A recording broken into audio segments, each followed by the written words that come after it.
Vamos assistir agora sobre o trecho em que Alexandre de Moraes pergunta para Bolsonaro qual embasamento ele tinha para questionar o processo de escolha do presidente. Então eu queria que o réu esclarecesse qual era concretamente o fundamento que o réu tinha para poder alegar fraudes, que havia fraudes nas eleições, fraude nas urnas eletrônicas e que os ministros do TSE, citados nominalmente à época, os ministros do Supremo, que faziam parte do TSE, do ministro Barroso, o ministro Fachin e eu, estariam direcionando as eleições. Eu fiquei 2 anos como vereador e 28 como parlamentar. A minha retórica sempre foi parecida com isso. Vamos lá. A questão da desconfiança, suspeição ou crítica às urnas não é algo privativo meu. Eu poderia citar vários nomes, citaria apenas alguns aqui. O senhor Flávio Dino, em 2012, quando ele perdeu a eleição, ou 2010, quando ele perdeu a eleição para o governo do Maranhão. Ele diz... Eu teria um vídeo, mas foi indeferido o pedido, mas no vídeo está o seguinte. Hoje eu tive a oportunidade de ser vítima de um processo que precisa ser aprimorado, ser melhor auditado, que é o sistema das urnas eletrônicas. E depois, o senhor acredita que houve fraude? Houve várias modalidades. Palavra do senhor Flávio Dino. Depois também, curiosamente, uma outra inserção no horário eletrônico gratuito do senhor Carlos Lupe. Por que curiosamente? Foi ele que entrou com uma ação no TSE pela minha inelegibilidade, por crítica às urnas eletrônicas. Ele falava em fraude. Mas numa dessas inserções, aproximadamente 30 segundos, que até hoje está no Facebook dele, ele termina dizendo o seguinte: sem a impressão do voto, não há possibilidade de recontagem. Sem recontagem, a fraude impera. Repito a Vossa Excelência, até hoje isso está lá no Facebook do senhor Carlos Lupe.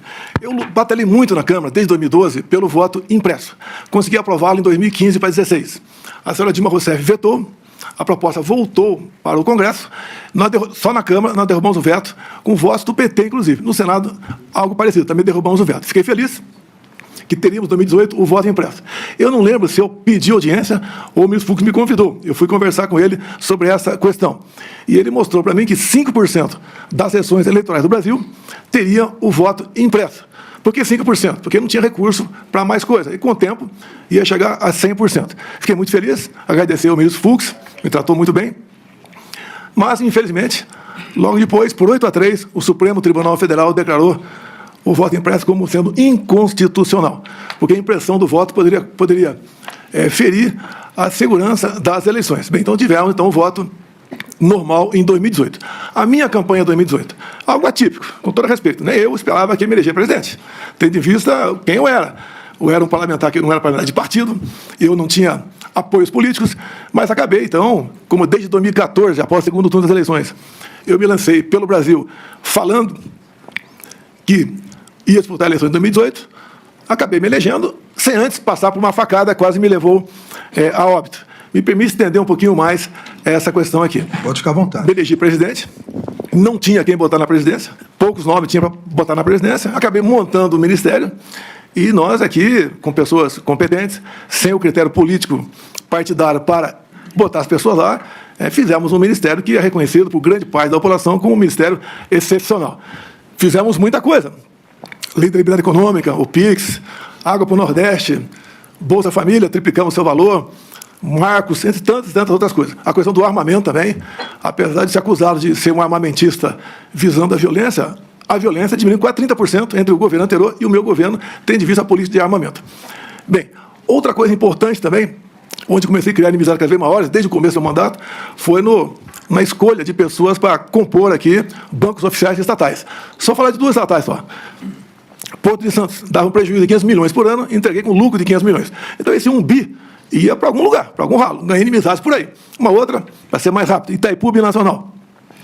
Chegamos lá, botei o senhor Silvio Luna como presidente da estatal, e ao longo de 4 anos, nós reduzimos a tarifa em dólar de 45%, e uma empresa que era conhecida apenas por gerar energia, o que ela fez a mais? Fez a segunda ponte com o Paraguai, uma ponte de quase 170 metros de vão. Começamos a fazer a segunda ponte de Porto Mutinho. Alongamos em 600 metros o aeroporto de Foz do Iguaçu. Mais ainda, atendemos com pequenas obras de infraestrutura mais de 50 municípios no entorno da bacia. Asfaltamos a Transboiadeira, 43 quilômetros. Fizemos o acesso aos aeroportos. Ou seja, sobrou dinheiro para fazer muita coisa lá. E, obviamente, isso, no passado, a tarifa era cheia e nem obra era feita e era usado à vontade esse recurso. Por que à vontade? Porque é uma empresa que não é auditada pelo TCU por ser binacional. O que os conselhos decidem, está decidido e ninguém toca mais no assunto. Então, quando a gente começa a tapar os ralos da corrupção, aparece uma enormidade de pessoas que vão contra a gente. Eu não cortei recursos para a imprensa por ser malvado. É que eu fui o único presidente, senhor ministro, o único que tinha um teto de gasto pela frente. Eu não podia gastar mais do que aquilo, diferentemente do que acontece agora, do que acontecia antes de mim. Ganhei também, então, uma antipatia enorme da imprensa contra a minha pessoa. E também a questão das pautas dos costumes, né? Eu sou católico, minha esposa é evangélica, e eu sempre preservei a família e a inocência de criança em sala de aula. Mais um foco de atenção contra a gente. E até do próprio Supremo Tribunal Federal, respeitosamente, eu tinha pelo menos uma ação por semana para me explicar em 24 ou 48 horas o porquê daquilo. Mas faz parte da regra. Vossa Excelência, o senhor ministro Fux, aqui do Supremo, não me viram desrespeitar uma só ordem do senhor. Não me viram em nenhum momento. Eu agi contra a Constituição. Eu joguei dentro das 4 linhas o tempo todo. Muitas vezes me revoltava, falava palavrão, me revoltava, tá? Falava o que devia falar, sei disso, mas, no meu entender, fiz aquilo que tinha que ser feito. Quanto à providência na questão das eleições aqui, eu deixo claro a Vossa Excelência, as Forças Armadas não se miscuíram na política. E nem eu, como presidente, também fiz o mesmo. O senhor ministro Barroso, enquanto presidia o TSE, criou a Comissão de Transparência Eleitoral e colocou lá dentro, entre outras instituições, as Forças Armadas. O que eu falei para o ministro da Defesa? Já que colocaram a gente aqui, vamos fazer o melhor possível para auxiliarmos o TSE para que a eleição seja mais clara e transparente possível. No tocante àquela reunião de julho, onde alguns falam que é reunião do golpe. Reunião do golpe com 20 plaquinhas na frente das pessoas, mas 40 pessoas assistiam. Vossa Excelência falou ali que dos 70%.